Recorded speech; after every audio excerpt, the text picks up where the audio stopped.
Hello, કેમ છો બધા? આજે આઈ થિંક ઘણા દિવસ પછી અહીંયા આવવાનો મોકો મળ્યો એવું લાગે છે, ખબર નહીં. અને આજે બનાવવાનું છે ગવારનું શાક. આઈ નો આવા બધા શાક છે ને, ગવાર છે ને પછી ચોળી છે, એવા બધા શાક એકચ્યુઅલી આ થોડા શું કહેવાય, કાપવામાં અને બધે વાર લગાડે મને એવું લાગે છે. એટલે આવા શાક મને ઓછા ગમે, પણ આ વખતે કમલેશ શોપિંગમાં ગયેલા તો લઈ આવ્યા છે. એ કે શું લાવું, મેં કીધું તમને જે ખાવું લઈ આવજો. તો એ ગવાર ને ભીંડા ને પહેલી વાર લઈ આવ્યા. તો આજે હું ગવારનું શાક બનાવું છું, નોર્મલ ગવારનું શાક. ગવાર બટેકા નાખીશ ઓફકોર્સ, કેમ કે મારા છોકરાઓને આ બધા શાક થોડા ઓછા ભાવતા હોય છે, એટલા માટે થોડું બટેકા પણ આમાં એડ કરીશ.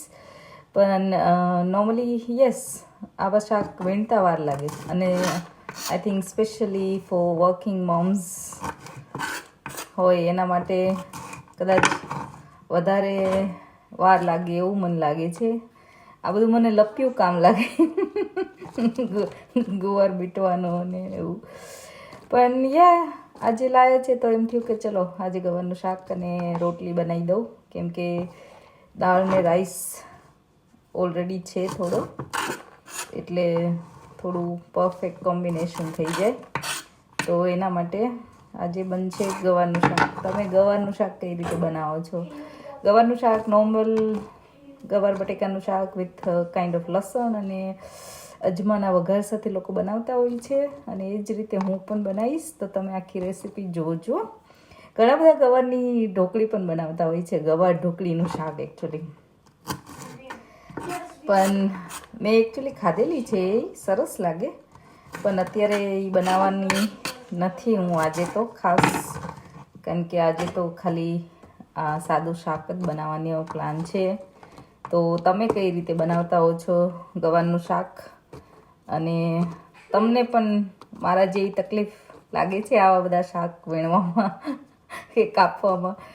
બીજા બધા શાક પણ એમ થાય ઇઝીલી કટ થઈ જાય ને ફટાફટ થઈ જાય, પણ આ શાક થોડું મને ટપ્યું લાગે. તો હું આ રીતે કાપું, એક એક ને બદલે બધી સરખી હોય સિંગો એ ભેગી કરીને એક સાથે જ બધી કાપી દઉં. એટલે આઈ થિંક થોડું ઇઝી થઈ જાય મારા માટે. અને કોઈ વાતો કરવાવાળું હોય તો ડેફિનેટલી, ઇન્ડિયામાં તો કેવા બધા સરસ ઓટલા પર બેઠીને લઈને બેઠા હોય, એટલે એક બે આજુબાજુવાળા હોય એ તમને હેલ્પ કરી દે તમારું શાક કાપવામાં, કે આવા મેથી વીણવામાં. એવા અમુક શાક હોય લોકો બધાની જોડે બેસીને કરી લેતા હોય, પણ અહીંયા તો મને થોડું અઘરું લાગતું હોય છે આવા બધા શાક કાપવાના. એનીવે, આજે તમારી બધા સાથે વાતો કરતાં કરતાં મારું શાક કદાચ ફટાફટ થઈ જશે એવું લાગી રહ્યું છે. તો ઓફકોર્સ તમારું મન ડાયવર્ટ કરવું જોઈએ, બરાબર ને? જ્યારે તમને બોરિંગ કામ લાગતું હોય ત્યારે તમે કંઈક માઇન્ડને ડાયવર્ટ કરી નાખો અને કરવા માંડો, તો આઈ થિંક ફટાફટ થઈ જાય. શું કેવું તમારું, બરાબર ને? તો ચલો ફટાફટ હું ગવાર બીટી લઉં અને પછી હું તમને બતાવું કે હું કઈ રીતે શાક બનાવું છું, ગવાર બટેકાનું શાક. તો મેં ગરમ તેલ મૂકી દીધું છે. તેલ ગરમ થાય એટલે થોડી રાઈ,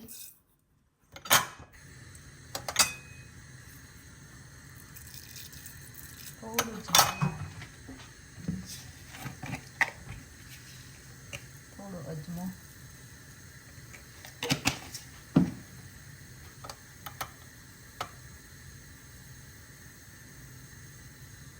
હિંગ,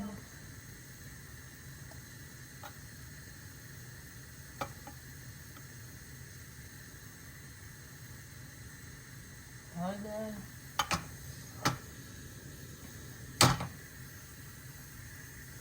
અને મેં આ જો પટેટો પણ એવા લાંબા લાંબા જ કાપી લીધા છે અને વોશ. રાઈ સરસ કકડવા માંડે એટલે ગાર્લિક ચટણી, તમે ફ્રેશ ગાર્લિક પણ એડ કરી શકો.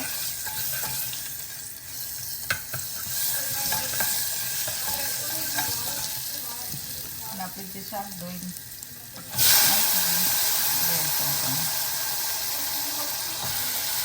એકદમ સાદું ગુજરાતી શાક કરવાનું છે.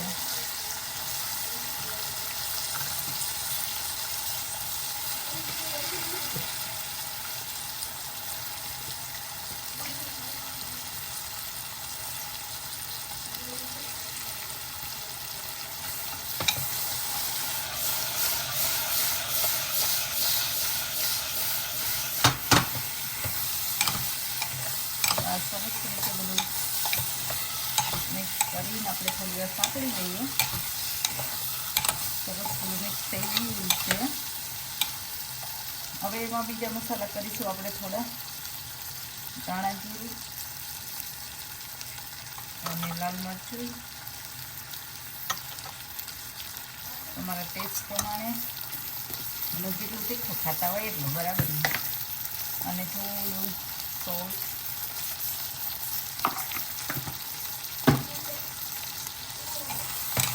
તમે ગરમ મસાલો નાખો તો નાખી શકો, પણ હું નોર્મલ એવરીડેના યુઝમાં ગરમ મસાલો બહુ વાપરતી નથી. કોઈ વાર એકદમ આટલું સરસ સાદી રીતે બનતું શાક તે એટલું સરસ લાગતું હોય કે ગરમ મસાલો રોજ જે યુઝ કરતી નથી હું. તો તમે નાખો હોય તો તમે નાખી શકો છો. હવે આપણે થોડું પાણી એડ કરીશું.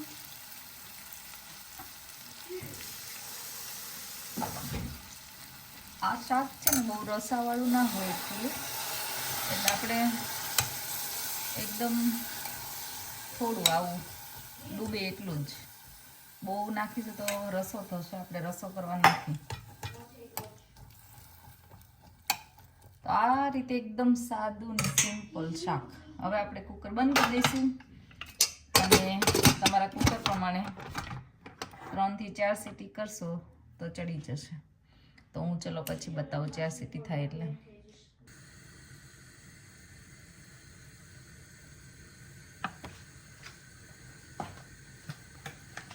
આપણે તો નોર્મલ રોટલીનો લોટ બાંધવા માટે ઘણાને, અને ઇન્ડિયા આલા યુકેમાં કયો લોટ વાપરો છો એ લોકોએ મને ઘણા બધાએ કીધેલું, મેં ઘણા બધાની સાથે શેર પણ કરેલું છે.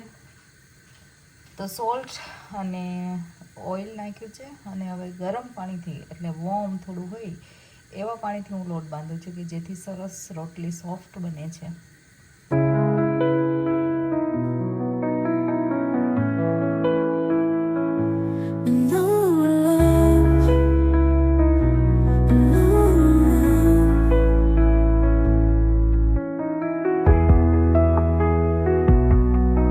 તો ચલો કુકર પણ ઠરી ગયું છે, ખોલીને જોઈ લઈએ. જોઈ લો, શાક સરસ રીતે ચડી ગયું છે, અને સરસ મને આવી રીતે એકદમ મસ્ત ચડી જાય ને એવું શાક ગમે, એટલા માટે. તો થઈ ગયું છે શાક રેડી.